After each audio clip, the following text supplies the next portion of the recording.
going to be on Tal'Darim Altar. Chill, you ready to get this started? Yeah, let's do it.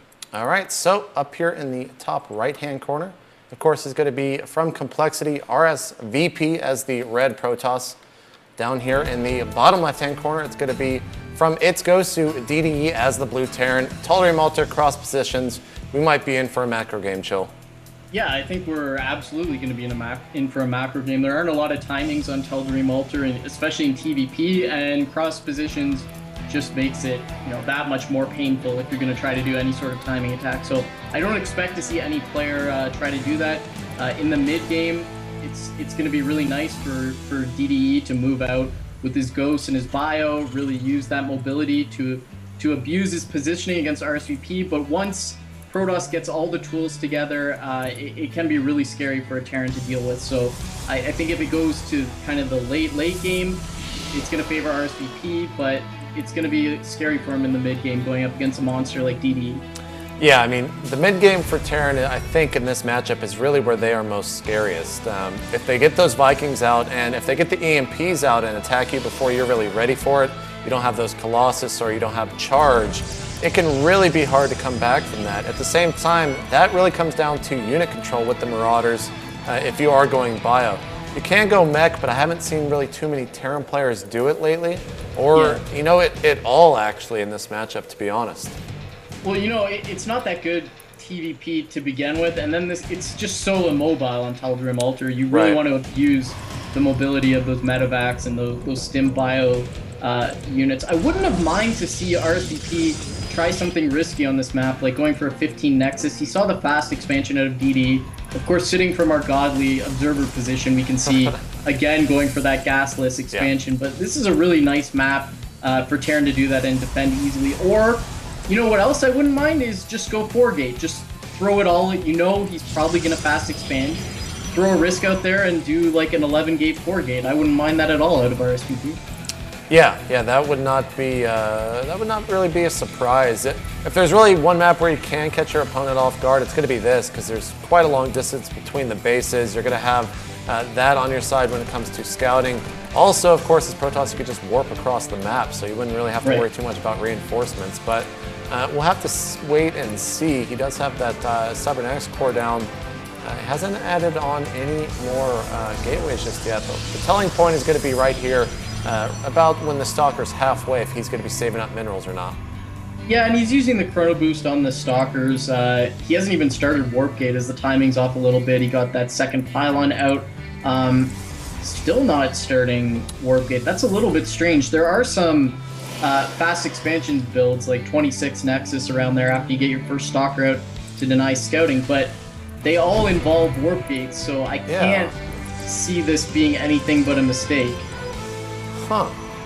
Well, this is why he's not doing it. Oh, okay. He's going for DTs. Yeah. See, he was even hiding it from the observer. He canceled that second Stalker, so I was kind of clued in where I guess he was looking for the gas. So he's going to be doing a DT rush here. Yeah, I like that. Yeah, that's a little bit, that's the one-up from the 4-gate when it comes to cheese, and I actually like it here. Yeah, I mean, DTs don't necessarily have to win the game. Of course, if they get in your base and start messing you up, they win the game for you. But the nice thing here is look at the distance from DD's natural to RSVP's natural. It's like maybe a 3-scan, 4-scan distance that he's got to cover. So those DTs are going to give him a huge amount of map control to let him expand and take a third expansion very quickly if RSVP so chooses to do so. Yep, so Dark Shrine has been started. I also like this build because it's going to allow RSVP to put some pressure on, but he's also getting his economy game going with that natural expansion being built. If he can really put some pressure on DDE and take out some of the mules, maybe even stop mining from this natural, he's going to swing ahead very quickly. Let's see how good RSVP's timing is, because now he started Warp Gate. He chronoed it twice. I don't know, JP, if you've ever seen Dark Templar actually build out of a gateway, but it's like the most excruciating thing you've ever witnessed in your life. They take so long to build, so hopefully his Warp Gate timing is good here as DD starts to push out. Yeah, 55 seconds it looks like on the build time. That's a little bit too long for my blood, Chill. Yeah. So here Chrono comes... Boost doesn't help that much either. Yeah, it does not. Now, DD does not... well, I mean, he sees the Cybernetics core going, so he might be clued in as to what's really going on, but it's going to really take a very veteran and seasoned player to realize that maybe tech is hidden somewhere. He's committing a little bit to this attack as well than we saw last game. He was just committing a handful of Marines and a Marauder. This time he's bringing a lot of forces.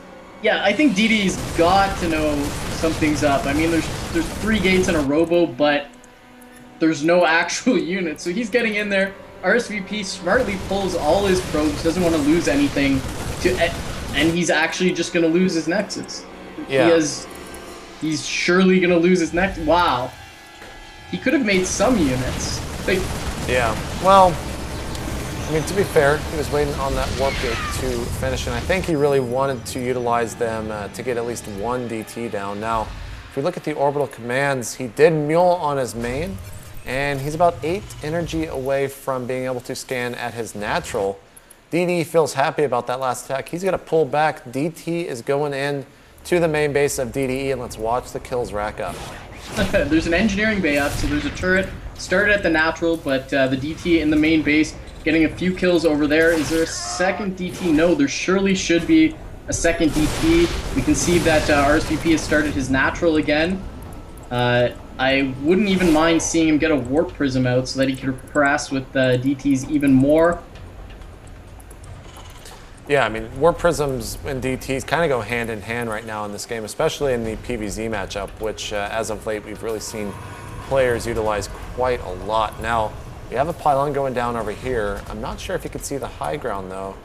No, but he's bringing his observer over, so he'll be able to warp up there. So yeah, observer is going to be making its way over there. There's also a DT catching any of the Marines that try to escape.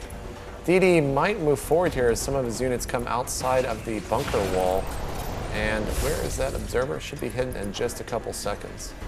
Yeah, but I mean, look at the natural. There's a turret there in a nicely defensible position by those bunkers. There's a turret right by the choke for DD, and then there's a turret in his main. So all RSVP could be able to get out from this is if he goes in the main and goes for the turret, but he's going to get a few SCVs kills here before DD reacts. Is going to drop another turret as this DT is actually out of range. Scan's going to pick that off. More DTs in the main now. Yeah, this is DTs all over the place. I like these outlying pylons and using an observer, but yeah, absolutely. Could have just used a warp prism. You know, it's a how much does warp prism cost? Is it 100 minerals or 200 minerals? 200. It's 200 minerals for what? 2 pylons and observer. I mean, I guess it's about the same, but you still have a warp prism at the end of the day if you use one of those. And my other criticism here for RSVP, he absolutely needed to be expanding while he was doing this, not after, because the problem here is that he put on a lot of pressure with those DTs. He knew DD is going to be in his base, but he's not going to be in his base for that long. Now that he's defended all the harassment, there's a countdown timer going on in DD's head where he thinks, like, I need to attack in the next minute. And that minute is going to be exactly when the Nexus comes up. If the Nexus was already finished and RSVP was getting money from it, then, you know, he would be able to hit a nice defensible timing, but he's completely missed that with his late expansion. All right, so DD scanning once again, and is he going to be able to take this observer out? No, it will get away, but it does lose a lot of his shields, and DD's going for a big attack here. The Ghosts are really the most important force, or the important unit in this force. So if that DT can snipe him, no, he's not going to get one there. DD's actually kind of keeping them in the center of his army, so they're a little bit hard to get to, and using a ton of scans to make sure that he does not lose them. Yep, no more scans left. He's got 40 energy on his natural command center, but nothing left. He's going to use an EMP. He has only 1 EMP left, so now he's reached the natural, and he's realized RSVP has very few units here. He's chrono boosting all his warp gates, trying to get something out. But if DD stims up and takes out the Nexus, he's just going to get that for free, and that's absolutely what he does. He should probably turn tail and get out of there, but no. You greedy, greedy boy. He's going for the probes, and Guardian Shield goes up. DT's going to work, and he may live to fight another day, but the damage has absolutely been done. Yeah. I mean, charge is the only reason that RSVP was really able to take that down. But that was a lot of damage dealt. Kind of the upswing of that attack, well, he has another Nexus up here at his 3rd. DD still on 2 base, but The supply 80 to 50 going into the income tab, 51 harvesters to 40. And we have another attack coming out of DDE. This is going to deal a lot of damage if RSVP does not use his warp bins correctly. Yeah, and I mean, RSVP is up to 7 warp gates, which he can't support at all. He tried to put up Templar Archives, but I think he realized there's not enough time for that. He's got to get the units out ASAP. Going to be making Dark Templar Archons to try to bolster his army. He really needs that hard-hitting unit. And DD with a Raven out now, so he can scout that expansion and use that to detect any Dark Templar. So Dark Templar have kind of become irrelevant in this game, and that's why RSVP has smartly made that switch over to Archons. Yeah, I mean that Raven has really become the kind of the core unit of his army right now. It's going to allow him to do so much, and we see a lot of Stalkers warped in. That point defense drone's really going to come into play. This Archon will deal a lot of damage. There are missile turrets, so it looks like he will not be using the point defense drone. But he's going to try to snipe this Nexus, and I don't know if that was the right decision. He's throwing away units at this point. That was absolutely not the right decision, and using the auto turret was also not the right decision. DD should have sat back. Oh my god, he's actually going to lose the Raven. That is surprising. He should have sat back, waited for Ghost, but he's got a drop going on at the natural, so that may be... I don't think he's going to get the Nexus. He'll be able to do a little bit of damage, but he's going to have to load up and get out of there. So DD's doing a nice job bouncing back and forth, but not dealing any game-ending damage here. Yeah, he needs to be careful. I mean, if RSVP can continue up with these 3 bases and really get him saturated, he's going to fall behind. We see him over here looking like he wants to start taking out these structural rocks, but he has not with these forces. He's going to be falling back with the remaining forces, and we see a random supply depot going up here at the 12 o'clock position. Why not? And he's also found, oh no, that is not good. RSVP has been found down here. The Dark Trine is going to fall. The Twilight Council will fall as well as that pylon. And surprisingly, I'm putting up the production tab. He didn't make Templar Archives before losing that Twilight Council. I'm really surprised by that. Now he's going to have no access to Dark Templar, and if he wants to get up to High Templar, he's going to have to drop that Twilight Council yet again. He does have these 2 Archons out, but those are probably going to be the last 2 we're going to see for a while. I like that DD's fallen back, taking his 3rd. He's kind of slowing the pace of the game down. I'd like to see him put out a ridiculous amount of ghosts, and then hit a nice timing in, say 3 minutes from now, 2 or 3 minutes. Now, I really wonder what tech RSVP is going to go, and it looks like he answers it for me. He's going to rebuild that Twilight Council. You, of course, need that for the upgrades as well, past level 1. You know, he could kind of tech switch into Colossus at this stage in the game. It maybe, hopefully, catches opponent by surprise, but he's really going to have to get a big army pretty quickly, because I think DDE's getting ready for another attack.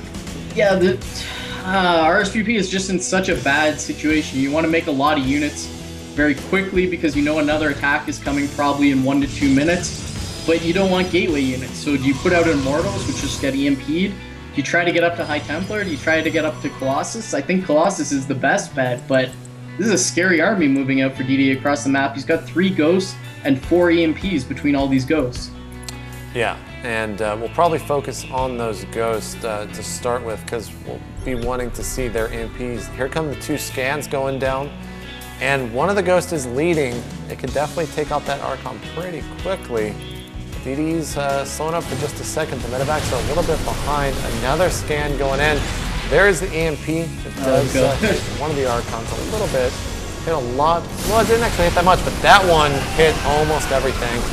But the positional battle right now is kind of in RSVP's favor. DDE might have to lift up. He is thinking he's going to lose this fight, Chill. No, I don't think so. I think he's just going to take the damage. With the Ghost already EMP'd all the Zealot shields, so he should be able to take them out fairly easily. Even if he trades armies here, it doesn't matter. Look at the blue units streaming across. Meanwhile, DD is taking top left.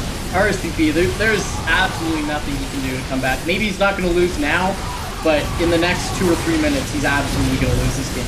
Yeah, I mean, there's really nothing he can do. He does have that Twilight, or excuse me, the Templar Archives finished. 3 Templars warped in. 2 of them are going to morph into the Archon. Looks like the rest of them will as well. But you lost your natural. You're about to lose your third. This is just, it's not really going in RSVP's favor. It started out like it would be with that DT rush, but it didn't do enough damage, and then he really fell when DD came out and took his natural down. Well, you know, after game one, I said I like what RSVP is doing, but his game just has some holes in it. And I mean, yeah, play risky, commit to a DT rush, but you still can rush as fast as possible while making units. I don't think there's any excuse. I'm gonna go straight for DTs, and if he attacks before 6.5 minutes, I'm just gonna lose my natural. Like that's crazy. It's madness. Don't kick anyone in a well or anything like that, Chill. So here are the Archons getting EMP'd, and they should make quick work, especially after being spread out like that. DDE's going to take him out. GG from RSVP. DDE now going up 2-0 in this best of 5. RSVP's really got a lot coming up if he's going to come back and win this, Chill. Yeah, and we're going to Zelnaga Caverns, so get out your 1-1-1 umbrella, and hopefully you can weather the storm. Yeah. So, guys, another quick commercial break, and it's going to be quick, trust me, so don't go anywhere. We'll be right back with Game 3 between RSVP and DDE here at the Alienware Arena.